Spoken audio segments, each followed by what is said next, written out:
diuji oleh Allah. Karena dunia ini adalah ibtila.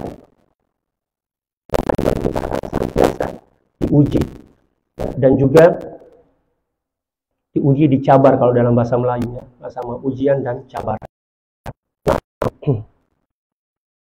I'tirafu bi ni'matil mu'min 'ala wajhi diberikan oleh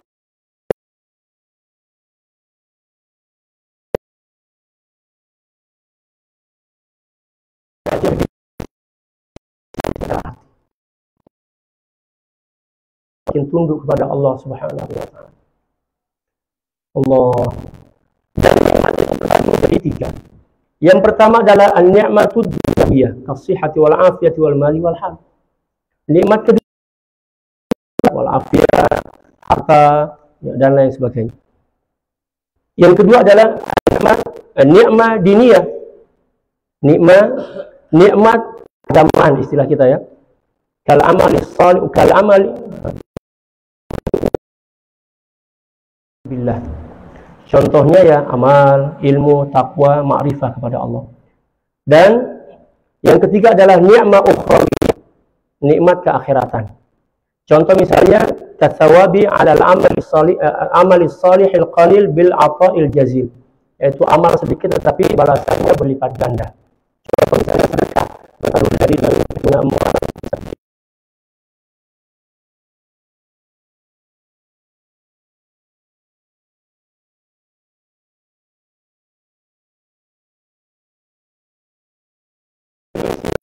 tentang nikmat ini. Nikmat itu seperti ini kata para ulama.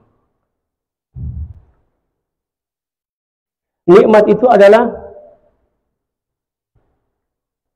atau rezeki ya, rezeki dan nikmat sama aja. Rezeki itu adalah segala sesuatu yang Anda bisa ambil manfaatnya. Itu adalah rezeki. Ya. Kalau seandainya sesuatu yang kita peroleh itu tidak semakin menambah iman dan takwa kita kepada Allah, maka itu tidak dianggap rezeki. Tetapi apabila sesuatu itu datang, lalu kemudian bisa semakin menambah iman dan takwa kita kepada Allah, walaupun dalam bentuk musibah, maka itu adalah nikmat dan rezeki. Gitu ya. Karena rezeki atau nikmat itu adalah kullu ma yuntafa'u bih. Segala sesuatu yang bisa diambil manfaatnya, yang bisa semakin mendekatkan diri kita kepada Allah Subhanahu wa ta'ala. Oke, selanjutnya pada halaman 151 pembagian syukur. Syukur terbagi menjadi 3. Yang pertama adalah syukur lisan, bersyukur.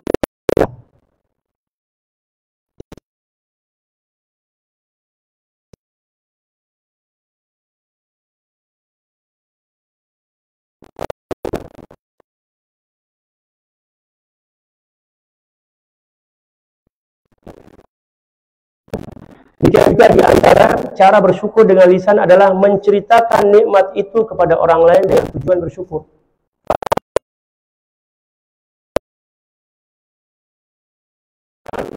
Ya.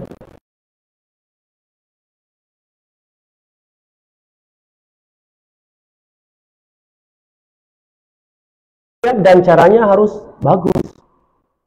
Jangan lisannya mengatakan alhamdulillah tapi niatnya buruk, apatah lagi menyakiti hati orang. Contoh, dia bilang seperti ini.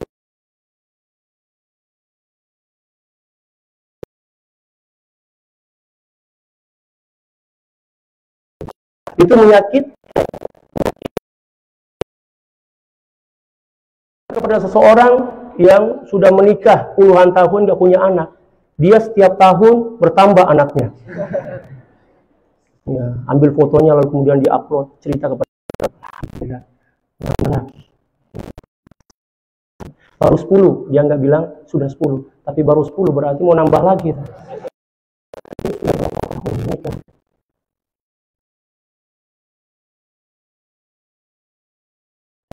Gitu ya. Oh, itu bukan, itu nantangin duel itu, gitu ya. Nanti dicelurit, kata orang Madura, tak celurit sampean mas. Jadi kapan menceritakan nikmat kepada orang lain itu dianggap sebagai ungkapan ya, kesyukuran kepada Allah. Yang pertama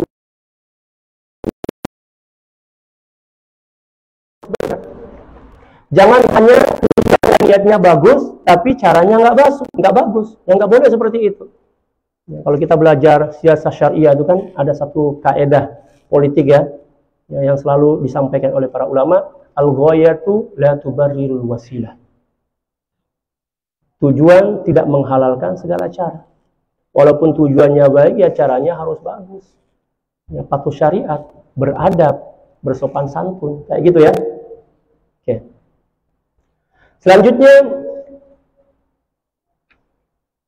syukru al-arkan. Ya, wa amma syukrul arkan. Bersyukur dengan arkan. Arkan itu maksudnya tubuh. Arkan yang maksudnya adalah tubuh.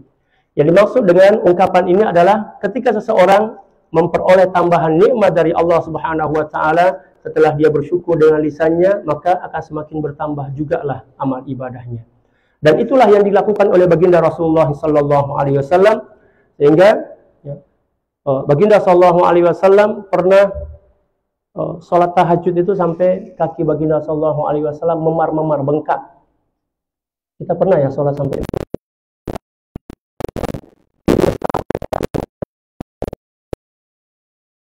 baginda sallallahu alaihi wasallam sholat berdiri saking lamanya itu bengkak kaki baginda sallallahu alaihi wasallam. Sayyidah Aisyah sebagai seorang istri yang cinta, ya kan, menghormati baginda sallallahu alaihi wasallam, kasihan melihat kesungguhan baginda sallallahu alaihi wasallam dalam beribadah, berkata, "Ya Rasulullah, apa-apaan ini? Jangan terlalu memaksa diri, kan Allah Subhanahu wa taala sudah mengampuni seluruh dosa baginda sallallahu alaihi wasallam."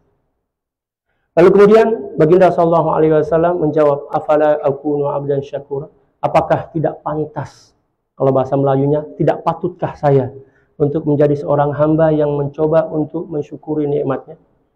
Berarti dari hadis ini kita bisa memahami bahwa ibadah yang dilakukan oleh baginda sallallahu alaihi wasallam itu bukan bertujuan untuk mengejar dan mencari pahala dan surga, tetapi tujuannya adalah untuk mengungkapkan rasa syukur kepada Allah Subhanahu wa taala. Dan ibadah seperti ini adalah di antara ibadah yang paling agung, yang paling tinggi. Kalau kita kan ibadah karena ada kepentingan. Makanya kita ini adalah abdul maslahah, hamba kepentingan. Gitu kan? Kalau lagi sakit hati, Masya Allah rajin sholat. Kalau lagi ada maunya, Masya Allah, doanya itu sampai nangis-nangis. Sampai kamar sebelah terganggu tidurnya. Saking terisak-isak kan. Tapi kalau sudah dapat, ya Allah, jangankan berdoa, ya, sholat aja terkadang ditinggali. Na'udzubillah. Jadi hamba terbagi menjadi, atau ibadah itu terbagi menjadi 3. Kata Al-Imam Nawawi radhiyallahu ta'ala. Yang pertama adalah ibadatul abid. Ibadahnya para budak atau hamba. Kalau bahasa Malaysianya, budak itu hamba. Kalau budak itu anak kecil dalam bahasa Malaysia. Ya. Ibadahnya hamba atau budak. Di mana seorang hamba ini senantiasa membantu atau berkhidmat kepada majikannya karena takut dipukul. Hamba zaman dahulu kalau malas kerja itu memang dipukul sampai babak belur. Pokoknya dia rajin, ya kan? Takut masuk neraka lah istilah kita. Orang tanya, "Loh, ente rajin sekali sholat. Kenapa?" "Saya takut masuk neraka. Api rokok aja panasnya gimana, apalagi api neraka." Oke, yang penting ibadah lah kan. Tapi nggak boleh hanya sebatas itu saja, harus meningkat sedikit. Yang kedua adalah ibadatut tujar. Ibadahnya para pedagang. Hitungannya apa? Hitungan untung rugi. Kalau saya sholat kira-kira pahala saya berapa? Kalau beramal mikirnya untung rugi dulu. Oke lah, yang penting beramal. Tapi jangan berhenti di situ. Karena itu belum sempurna. Maksudnya tujuan beramalnya itu pahala surga, pahala surga, pahala surga, pahala surga. Kalau seandainya apa yang dipikirkan itu bisa terlihat di sini, mungkin sini terlihat duit, pahala, surga gitu ya. Karena itu aja yang menjadi pikirannya. Oke? Yang ketiga adalah ibadatul ahrar. Ibadahnya orang-orang yang merdeka, yang bebas dari kepentingan apapun selain untuk menunaikan tugas-tugas penghambaannya kepada Allah Subhanahu wa taala. Inilah ibadahnya para aulia. Mereka beribadah bukan karena mengharapkan pahala dan surga, bukan karena mengharapkan tambahan nikmat. Karena apa? Di sekeliling dan seluruh sekujur tubuh badannya ini adalah nikmat. Maka sangat tidak beradab seseorang yang dipenuhi dengan nikmat lalu kemudian melirik kepada nikmat yang lain dan memohon kepada Allah Subhanahu wa taala. Yang ada saja belum mampu kita syukuri, loh ini boro-boro mau minta yang lain. Paham enggak? Inilah orang yang paling tidak beradab. Oleh karena itu para aulia sudah malu meminta. Karena apa? Ya Allah, mereka senantiasa melihat bahwa seluruh kehidupan ini adalah nikmat yang belum mampu ditunaikan kesyukurannya. Sehingga mereka nggak berani meminta. Mereka hanya fokus kepada ibadah saja. Malu meminta. Contoh seperti ini. Diundang oleh seorang yang kaya raya dan pemurah untuk datang ke istananya. Seorang raja. Nah, misalnya lah, ya, saya antum semua, ayo datang ke istana saya. Dijemput pula. Dijemput ya istilahnya. Dijemputlah. Saya terkadang campur-campur antara bahasa Melayu dan bahasa jemput pakai bus, ya, yang pakai bis di sini ya, di sana bus. Semuanya AC, masya Allah luar biasa. Ya, tinggal pencet tombol,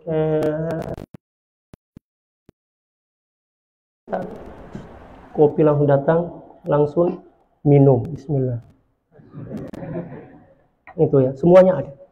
Setelah sampai di istana, disambut dengan pengawal dan dayang-dayang. Silakan semua, ahlan wa sahlan. Wahai para tetamu, silakan. Nah, silakan. Di sini ada kunci atau nggak perlu pakai kunci ya. Di sini sebut aja. Mau kamar yang tingkat 100 atau 200, pencet aja. Langsung sampai kelihatan istana. Dan semua yang ada di sini ini bebas Anda pakai. Mau makan apa nggak perlu panggil tukang masak. Tinggal pencet tombol aja. Misalnya nasi goreng, sudah. Semuanya seperti itu. Lalu kemudian ada seorang yang nggak beradab ini mikir, ini mewah sekali ya. Dan kemudian nelpon tuan rumahnya, Assalamualaikum, boleh nggak ya minta tambahan nikmat yang lain? Hello, Anda nggak punya malu, rasa malu. Sudah dikasih gratis semua nikmat sebanyak ini pun Anda belum pakai. Anda belum berterima kasih kepada saya. Loh, ini sudah minta tambahan nikmat ini. Kira-kira kalau ada orang seperti itu datang ke rumah Anda, apa yang Anda lakukan? Apa Anda lakukan? Ikat kan? Setelah itu kita tenggelamkan ke Laut Cina Selatan. Ini orang yang tidak beradab ini. Itu hubungan kita dan manusia, apatah lagi hubungan kita dengan Allah Subhanahu wa taala, di mana Allah Subhanahu wa taala tidak pernah berhenti menghujani kita dengan nikmat. Bernapas bukan nikmat itu.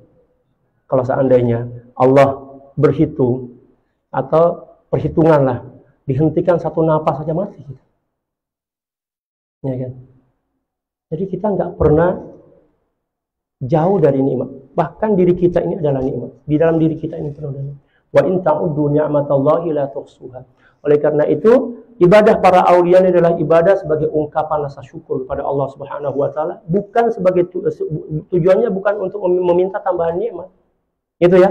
Hanya orang-orang yang tidak beradab dan tidak mengenal Allah Subhanahu wa taala yang beribadah dengan tujuan untuk meminta tambahan nikmat. Paham nggak? Baru terbongkar kan kekurangan dan kebusukan hati kita. Oleh karena itu baginda sallallahu alaihi wasallam bersabda dalam satu hadis yang diriwayatkan oleh Al-Imam Al-Ajluni dalam kitab Kasyful Khafa, "Man 'arafa nafsahu faqad 'arafa rabbah." Barang siapa yang mengenal dirinya dengan seluruh kekurangan dan kebusukan serta aib-aibnya, maka pasti akan mengenal Allah Subhanahu wa taala dengan seluruh kesempurnaannya. Gitu ya. Selanjutnya kata beliau pada 154, "Tsumma inna syukra huwa khairu wasilatin li baqa'in ni'mati wa istimrariha."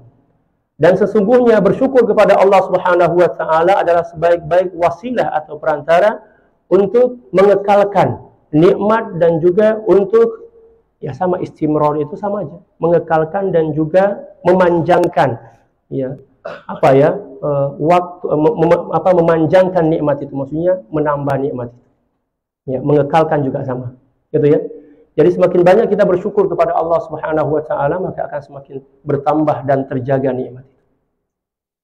Nikmat itu akan terasa sebagai anugerah yang besar ketika nikmat itu telah hilang. Contoh misalnya nikmat gigi. Ya kan? Kapan kita merasa bahwa nikmat gigi itu adalah nikmat yang luar biasa? Ketika kita sudah ompong. Bukan kita ya, ketika seseorang sudah ompong. Lihat bisa makan daging yang keras, yang lihat itu kan, dia kasihan. Ketika itulah dia akan berpikir, kenapa saya nggak jaga baik-baik gigi saya dulu ya, nggak sikat gigi, nggak makan makanan-makanan yang bisa merusakkan gigi saya, sekarang baru menyesal. Ya, nasi telah menjadi bubur yang nggak bisa ngapa-ngapain. Tapi jangan khawatir, ada gigi palsu. Gitu ya. Allahu Akbar. Al-babur rabi'. Bab yang keempat. Min samaratit tasawuf.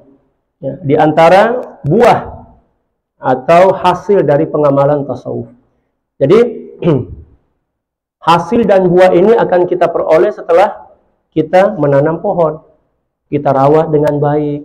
Maka sesuai dengan rawatan atau perawatan kita terhadap pohon itu, maka seperti itu juga lah hasil yang akan diberikan oleh Allah Subhanahu wa taala. Itu ya. Berbanding lurus dengan usaha kita. Yang pertama adalah al-hubbul ilahi, yang kedua adalah al-kashf, yang ketiga adalah al-ilham, yang keempat adalah karamatul auliya. Yang pertama adalah al-hubbul ilahi. Jadi yang merupakan tujuan utama dari perjalanan kerohanian seorang hamba adalah untuk meraih kesempurnaan cinta kepada Allah Subhanahu wa taala. Cintanya adalah al-ghayatul quswa minal maqamat. Allah, cinta adalah makam tertinggi yang dikejar oleh para aulia. Cinta.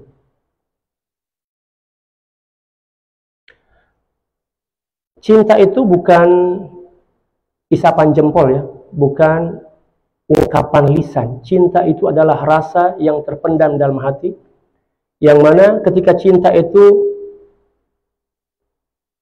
diceritakan kepada orang lain, atau ketika cinta itu diungkapkan dengan kata-kata, maka kesucian cinta itu akan semakin hilang.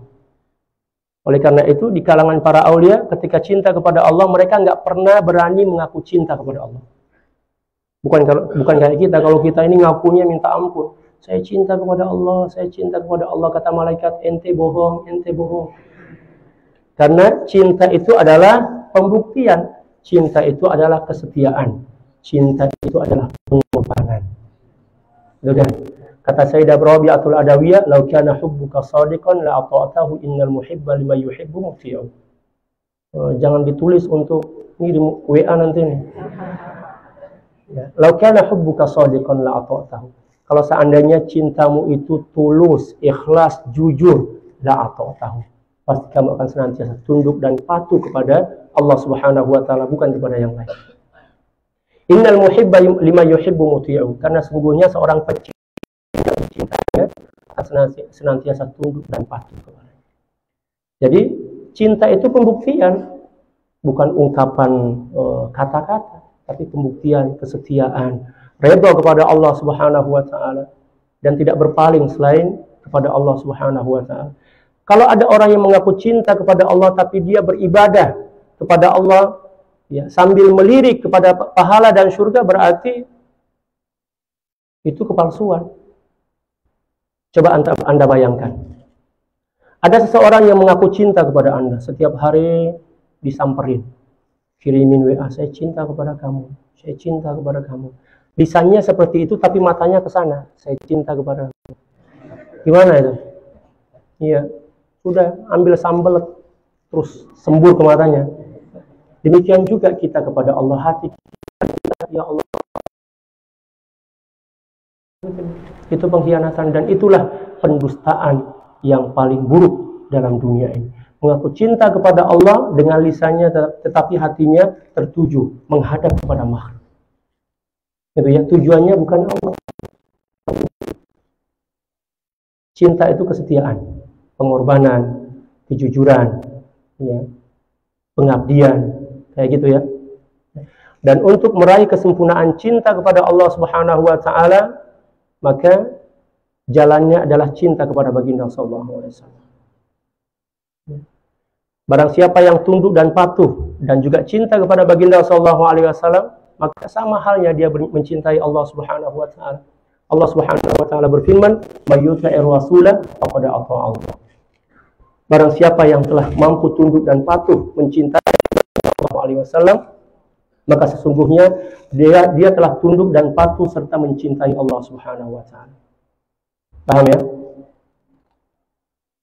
Allah. Pada halaman 157, lidzalika lamma su'ila al-Imam al-Junaid rahimahullahu taala 'anil mahabbati kana jawabahu faydanu ad-dumu'i min 'ainihi. Oleh karena itu ketika Sayyidil Imam Al-Junaid ditanya tentang hakikat cinta, beliau enggak bisa menjawab dengan lisan, tetapi dijawab dengan air mata. Wah, ayat ini. Ya, faydanu ad-dumu'i min 'ainaihi. Dengan air mata dari kedua mata beliau. Kenapa? Mereka enggak mampu, beliau enggak mampu mengungkap lisan karena sedusta-dusta ungkapan cinta adalah dengan lisan. Ungkapan cinta yang paling dusta itu dengan lisan. Makanya jangan percaya. Saya cinta kepada kamu. Oh, setelah selesai ma'had, ayo kita ambil. Ya. Orang Jawa pret, ya. Itu paling bohong. Ya. Cinta, kalau betul-betul cinta, kita akan menghormati, memuliakan. Kita tidak akan melakukan hal-hal yang bisa menodai kehormatan harga dirinya. Ya kan? Cinta seperti itu. Sama juga, seseorang yang cinta kepada Allah Subhanahu wa taala tidak akan pernah berani melanggar peraturan-peraturan atau hukum-hukum syariat. Dia akan menjaga. Itu ya. Bukan hanya omongan aja cinta kepada. Sama juga cinta kepada baginda sallallahu alaihi wasallam. Kita kan selalu mengaku cinta kepada baginda ya.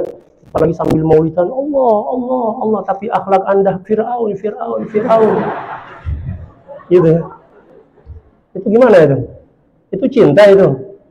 Makanya saya bilang, jangan percaya dengan cinta lisan. Ungkapan cinta itu adalah ungkapan yang paling bohong di dunia ini.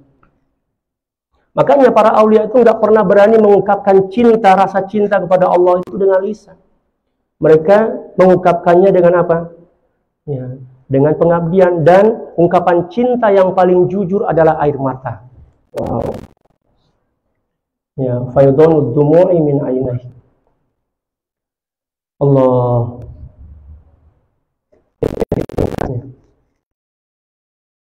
Ini cintanya minta ampun.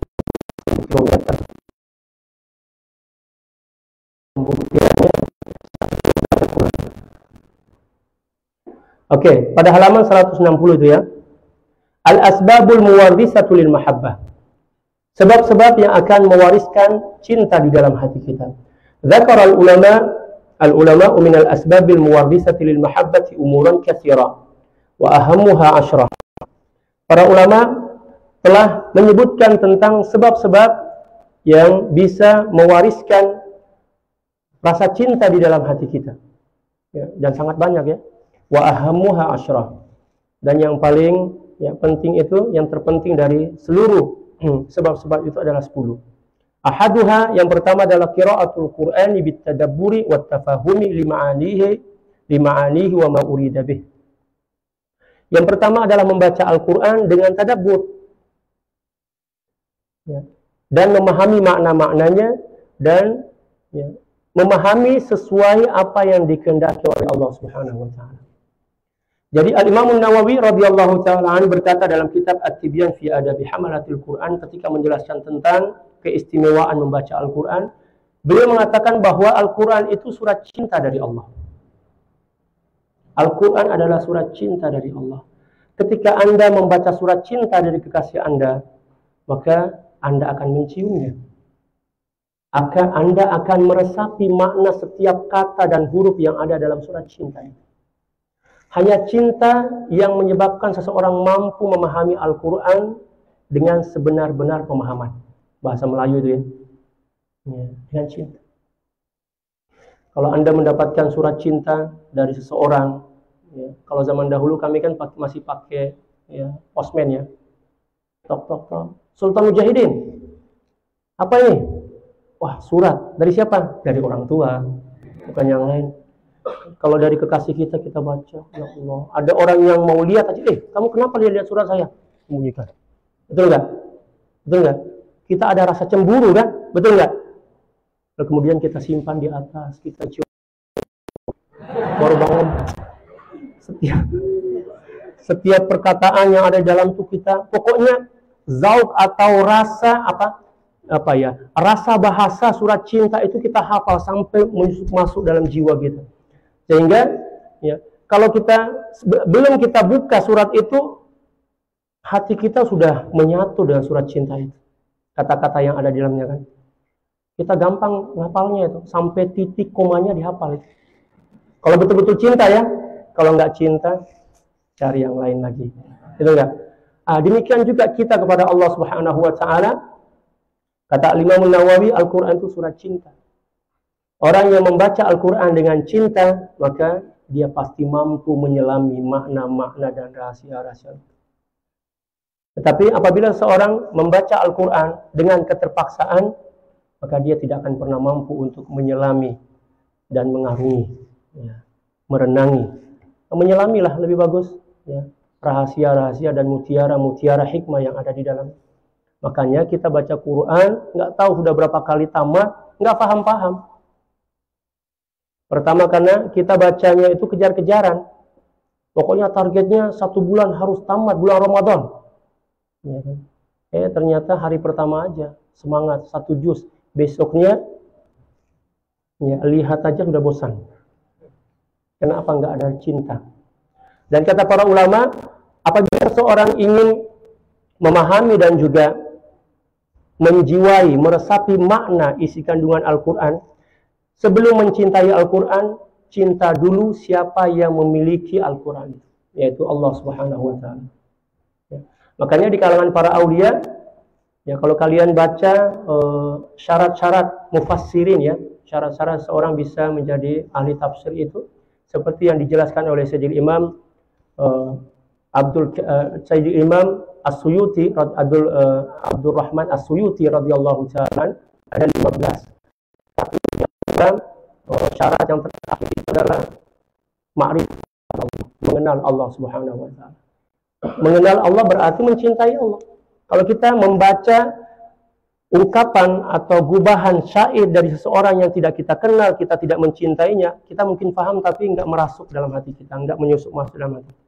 Tapi kalau kita membaca susunan kalimat dari seseorang yang kita cintai, ya Allah, dia akan masuk dalam hati. Gitu ya. Akan menjelma menjadi rasa dalam jiwa kita. Gitu ya. Yang pertama adalah membaca Al-Quran dengan tadabbur. Bukan hanya baca dengan target 1 huruf 10 pahala, diampuni 10 dosa, diangkat 10 derajat. Udah baru baca 1 ayat sudah dihitung 1 2 3 4. Itu bisnis itu. Ya, karena ibadah tujar. Nauzubillah. Itu ya. Allah Subhanahu wa taala berfirman, "Afala yatadabbaruna al-Qur'an am ala qulubihim aqfaluha." Itu ya. Atau afala yatadabbaruna al-Qur'an walau kana min 'indi ghairillah lawajadu fihi ikhtilafan katsiran. Jadi ayat ini mengajarkan kepada kita untuk membaca Al-Qur'an dengan mentadabburinya. Itu yang pertama. Yang kedua, at-taqarrubu ila Allah Ta'ala bin nawafil ba'dal fara'id fa innaha tuwassilu ila darajatil mahbubiyyati ba'dal mahabbah. Memperbanyak mendekatkan diri kepada Allah Subhanahu wa taala dengan memperbanyak ibadah-ibadah sunnah. Sesuai dengan hadis qudsi dari Allah Subhanahu wa taala. Allah Subhanahu wa taala berfirman, "Man 'ada li waliyan faqad adzantuhu bil harb." Barang siapa yang memusuhi wali-waliku, barang siapa yang memusuhi waliku, maka saya akan memeranginya. Di dalam Islam, pelanggaran yang diancam oleh Allah Subhanahu wa taala dengan peperangan hanya ada 2. Siapa yang tahu? Yang pertama adalah ar-riba. Yang kedua adalah memusuhi wali Allah. Selain dari dua pelanggaran ini, Allah Subhanahu wa taala tidak pernah mengancamnya dengan peperangan. Paling dibilang masuk neraka, dosanya sekian, sekian. Tapi hanya dua pelanggaran dalam syariat kita yang diancam Allah Subhanahu wa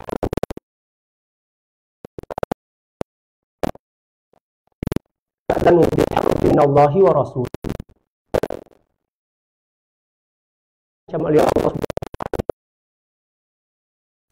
Dosa riba ini adalah di antara dosa yang paling besar, yang paling dibenci oleh Allah Subhanahu wa taala, dan yang kedua adalah memusuhi wali Allah Subhanahu wa taala. Wali ini terbagi menjadi dua. Yang pertama adalah wali masyhur, dan yang kedua adalah wali mastur. Wali masyhur adalah wali yang dikenali para mursyid. Contoh misalnya guru besar kita, alhamdulillah, Bapak Maulana Syekh, itu adalah wali masyhur. Semua orang mengakui kewalian beliau kecuali orang-orang yang sakit jiwa.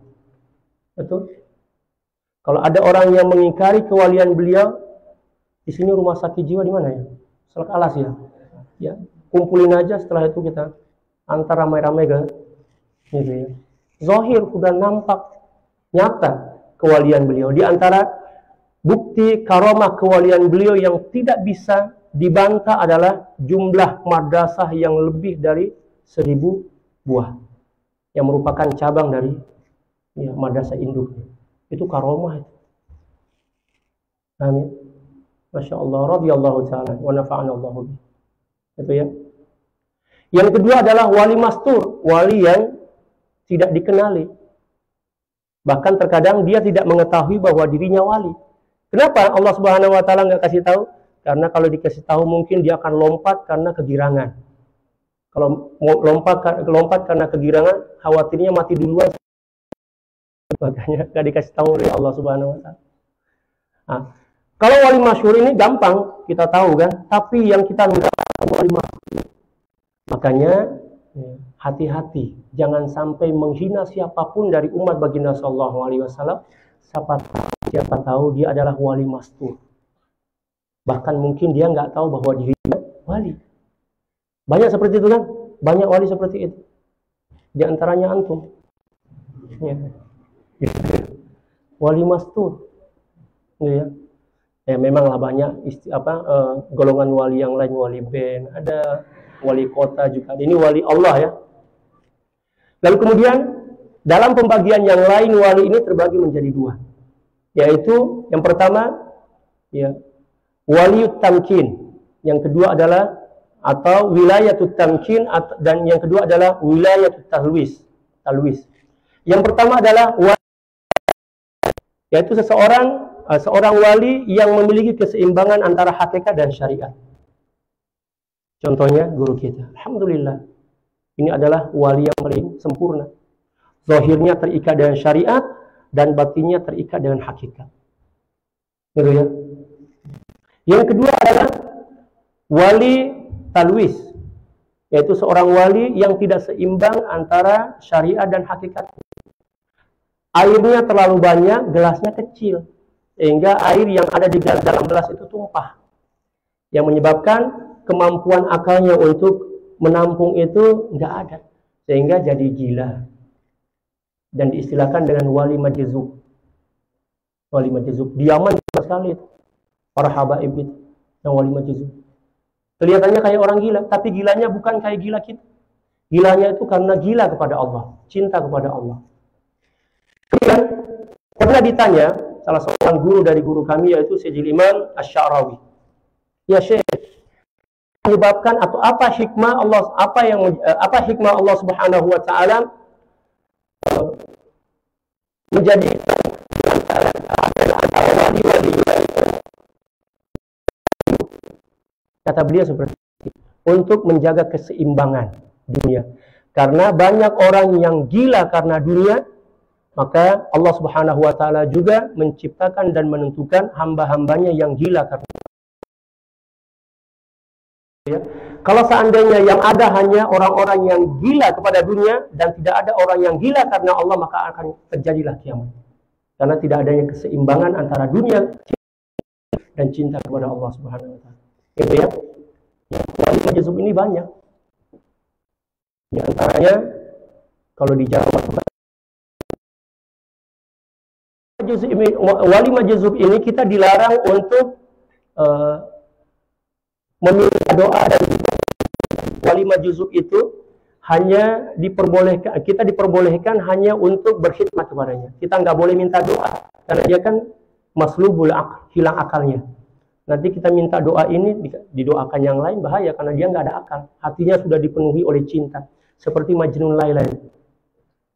Amurru ala diyari Laila. Kalian hafal ya? Luar biasa, bahaya nih. Gitu ya? Ya, Majnun Laila. Itu ya, seperti itu. Hatinya dipenuhi dengan cinta kepada Allah sehingga akalnya itu nggak bisa menampung. Udah hilang akalnya. Fungsi akalnya hilang, bukan akalnya hilang ya, fungsi akalnya hilang. Wali majzub ini kita nggak boleh belajar kepadanya. Kita juga nggak boleh minta doa kepadanya. Ya. Kalau mau ya mengambil berkah aja, tabarukan aja, kasih makan, mandiin, rambutnya potongin. Jangan sampai sambil nyumpahin, bahaya, langsung meletus antum. Ya, jangan ya. Syukurin rambutnya, bersihkan badannya, kasih makan. Kalau mau berdoa, ya berdoa sendiri, jangan minta doa darinya. Bahaya, gitu ya. Jadi wali majzub ini bukan untuk dijadikan sebagai contoh, tetapi hanya diambil. Kalau mau mengambil contoh, maka ambillah contoh. Alhamdulillah. Ya. Alhamdulillah. Allah. Yang ketiga adalah dawamu zikrihi ala kulli halin bil lisani wal qalbi wal amali wal hal. Cara yang ketiga adalah memperbanyak zikir kepada Allah, baik dengan lisan, hati, dan juga ya, dengan hal. Dan tadi pagi saya sudah jelaskan ya, tadi sore, kemarin, tingkatan zikir. Zikir terbagi menjadi 3. Yang pertama adalah zikrul lisan. Baginda sallallahu alaihi wasallam bersabda, la yazalu lisanuka rataban bi dzikr. Hendaklah lisanmu senantiasa basah dengan zikir Allah. Zikir lisan aja, enggak masuk ke dalam hati. Dan yang kedua adalah zikrul qalbi, zikir dengan hati. Ala bi dzikrillah tatma'innul. Ada masing-masing dalilnya ya. Dan yang ketiga adalah zikrul fana atau zikrul hal yang disebutkan di sini, yaitu zikir fana. Allah Subhanahu wa taala berfirman, "Wadhkur rabbaka idza nasit." Yaitu zikir yang menyebabkan kita lupa diri, lupa segala-galanya kecuali Allah. Dan itulah makna sabda baginda sallallahu alaihi wasallam dalam satu hadis, ingatlah Allah sampai Anda dianggap gila oleh orang. Gitu ya. Dan selanjutnya antum bisa baca sendirilah itu. Sudah besar kok, masa mau disuapin terus. Tuh ya. Al-Kashf, ya, tersingkapnya hijab. Kashf ini adalah suatu marhalah atau suatu tingkatan yang akan dilalui oleh seorang yang melakukan perjalanan rohani kepada Allah Subhanahu wa taala, dan kasyaf itu bukan tujuan. Tujuan kita adalah Allah. Ya kan? Kasyaf itu bukan tujuan. Ketika seseorang rajin berzikir, bertaubat kepada Allah Subhanahu wa taala, rajin berselawat, maka akan tersingkaplah ya ilmu-ilmu rahasia Allah Subhanahu wa taala. Terlihat di dalam hatinya atau melalui batinnya hal-hal yang tidak bisa dilihat oleh mata kasar. Yang diistilahkan dengan kasyaf. Kasyaf ini terbagi menjadi 2. Yang pertama adalah al-kashfus syaitani, dan yang kedua adalah al-kashfur rahmani. Seperti yang diterangkan oleh Sayyidil Imam Syekh Abdul Qadir Al-Jilani dalam kitab Futuh, membagi kasyaf itu terbagi menjadi 2. Yang pertama adalah al-kashfus syaitani, kasyaf syaitan, yaitu tersingkapnya hijab dengan melihat keburukan-keburukan orang lain. Ketika tersingkap hijab hatinya, yang dilihat itu keburukan-keburukan orang lain. Mengapa hal ini terjadi? Karena ketika dia berzikir, niatnya bukan karena Allah. Hal ini disebabkan karena niatnya nggak benar. Niatnya mau jadi wali, niatnya mau jadi orang yang sakti, rajin berzikir. Kan dulu-dulu banyak ya seperti itu. Naik ke atas gunung, pergi berzikir, pergi berhalwat, beruzlah, ditanya, Ente mau ngapain? Mau berzikir kepada Allah. Tujuannya apa? Saya mau menjadi orang yang kebal, bisa tidur di atas pohon, misalnya kan, dan tidur dalam hotel misalnya, itu kan? Ya. Jadi ketika dia berzikir, yang datang itu syaitan dan iblis, walaupun lisannya berzikir, tapi yang menghantui, membisikkan bisikan-bisikan buruk, ya, dan jahat dalam hatinya adalah syaitan, iblis, dan nafsu. Lalu kemudian disingkapkanlah oleh iblis dan jin-jin kafir hal-hal yang tidak terlihat oleh matanya. Ya, diistilahkan dengan al-kashfus syaitani. Aib orang lain, masya Allah, dia lihat semua, tapi aibnya sendiri nggak dilihat walaupun sedikit. Itu kashfus syaitani. Yang kedua adalah al-kashfur rahmani. Rahmani ini adalah tersingkapnya hijab-hijab seseorang oleh dirinya sendiri, yang membawa hatinya untuk semakin dekat kepada Allah dengan bertaubat kepada Allah. Semakin banyak berzikir, semakin terlihat kekurangan-kekurangannya, ya, aib-aibnya, dosa-dosanya. Itu dianggap sebagai al-kashfur rahmani. Itu ya. Nah, sekarang silahkan berzikir. Setelah itu apa yang disingkapkan oleh Allah Subhanahu wa taala, ya, kalau aib orang yang terlihat, ya itu kashfus syaitani, harus dihindari. Tapi kalau yang terlihat adalah aib kita sendiri, maka bersyukurlah kepada Allah Subhanahu wa taala, karena baginda sallallahu alaihi wasallam bersabda bahwa satu di antara tanda bahwa Allah Subhanahu wa taala mencintai seorang hamba adalah apabila Allah Subhanahu wa taala memperlihatkan aib-aibnya kepada dirinya, lalu kemudian dengan terlihatnya aib-aib itu dia bertaubat dan mendekatkan diri kepada Allah. Itu adalah orang yang dicintai oleh Allah. Itu ya. Allah, baterainya sudah soap. Al-ilham, ya, ilham itu adalah bisikan, ya, kebenaran dalam hati. Kata Al-Imam Al-Ghazali radhiyallahu ta'ala di dalam kitab Minhajul Abidin, di dalam hati kita, atau hati kita ini dijaga oleh dua makhluk. Yang pertama adalah malaikat yang bernama malaikat mulhim, dan bisikannya bernama ilham. Yang kedua adalah syaitan yang bernama apa? Apa nama syaitannya? Waswasa, muwaswis. Dan bisikannya adalah waswasa. Bisikannya adalah waswas. Nah, ketika kita rajin beribadah kepada Allah dan kita mensucikan hati kita, maka yang akan mendominasi hati kita adalah bisikan malaikat. Makanya orang yang rajin berzikir, ya, menghindarkan diri dari hal-hal yang diharamkan oleh Allah Subhanahu wa taala, yang mendominasi hatinya adalah ilham. Ya, bisikan-bisikan kebaikan. Tapi orang yang lalai, ya, melakukan maksiat dan lain sebagainya, yang mendominasi adalah bisikan syaitan. Muwaswis namanya. Bisikannya adalah waswas. Itu ya. Selanjutnya pada halaman 168, karomatul aulia. Allah. Karomah terbagi menjadi dua. Yang pertama adalah karomah hissiyah, dan yang kedua adalah karomah ma'nawiyah. Karomah hissiyah ini, ya, contoh misalnya berjalan di atas air, kebal.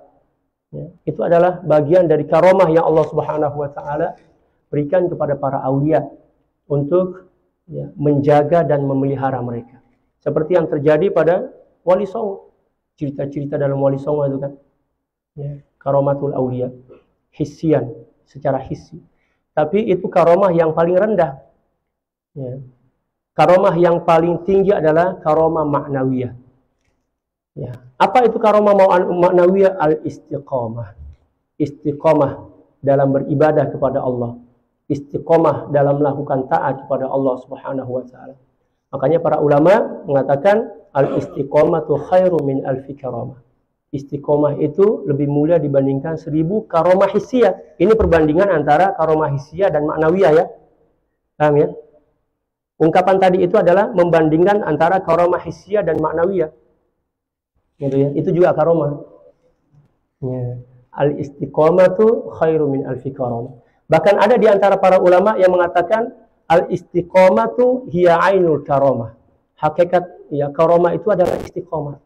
Bukan lebih baik, tetapi hakikat karamah itu adalah istiqamah.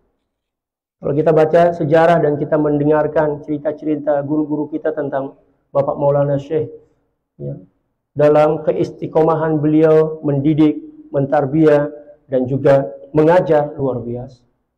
Dari pagi sampai siang, siang sampai sore, setelah siang sampai menjelang sore, setelah itu pindah dari satu desa ke desa lain. Nggak habis-habis itu ceramahnya, ya, pengajiannya. Kalau kita baru duduk 1 jam sudah encok-encok, ya kan? Beliau itu Masya Allah. Dan gambar-gambar yang saya lihat, foto-foto, maksudnya gambar itu foto ya. Kalau beliau mengajar itu, kitabnya nggak simpan di bawah, di atas kayak gini. Paham nggak? Luar biasa, hormat kepada kitab itu. Nah kita gimana? Quran aja disimpan di bawah terkadang.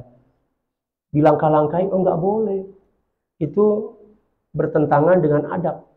Bapak Maulana Syekh, ya, foto-foto yang saya lihat, beliau nggak sandar. Kalau saya ini masih nyandar.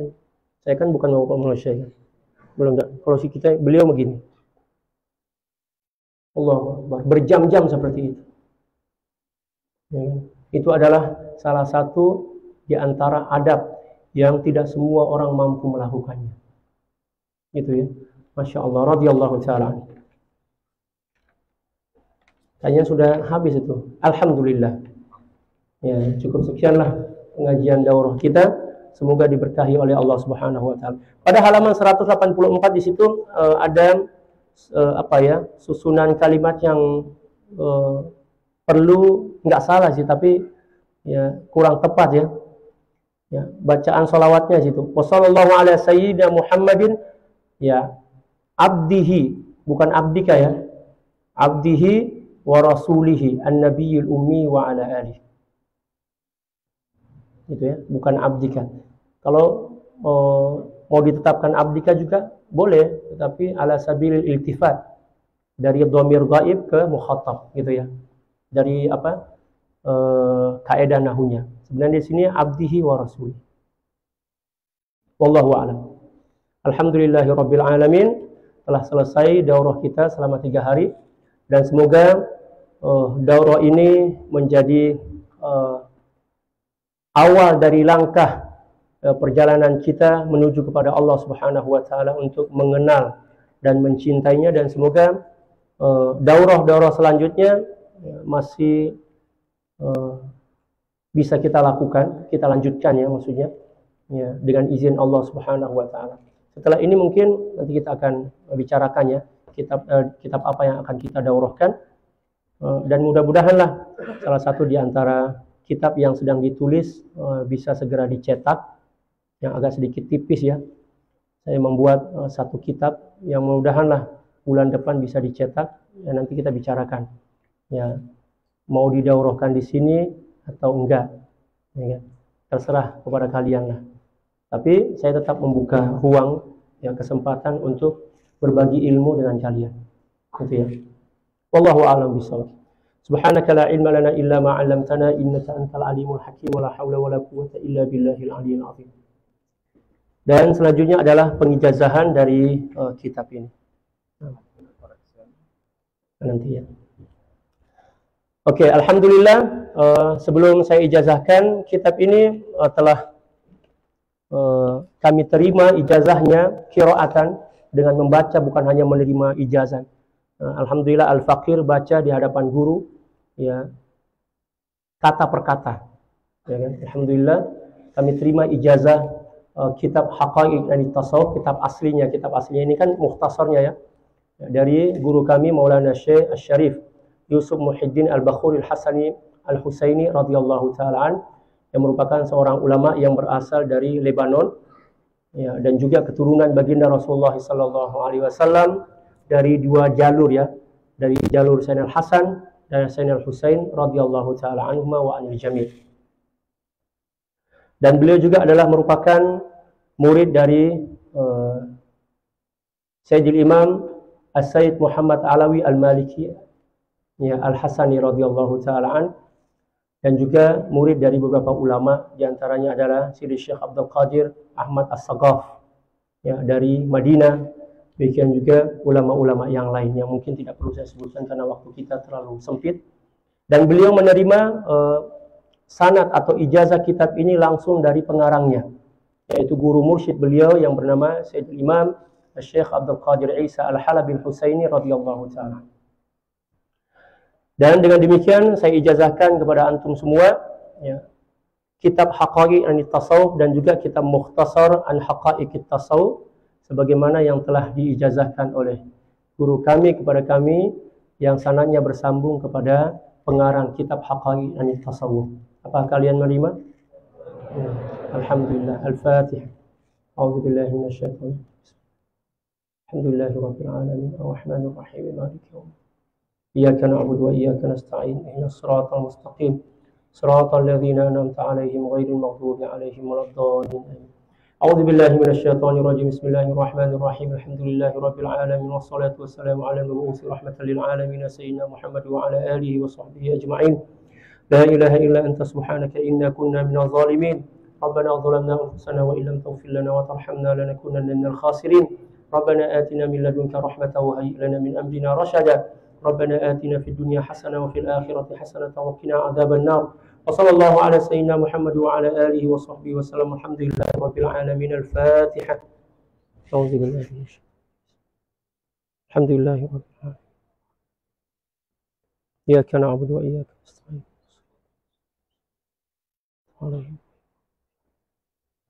Sekian wallahul muwaffiq wal hadi ila sabilir rasyad wal afu minkum. Assalamu alaikum warahmatullahi taala wabarakatuh.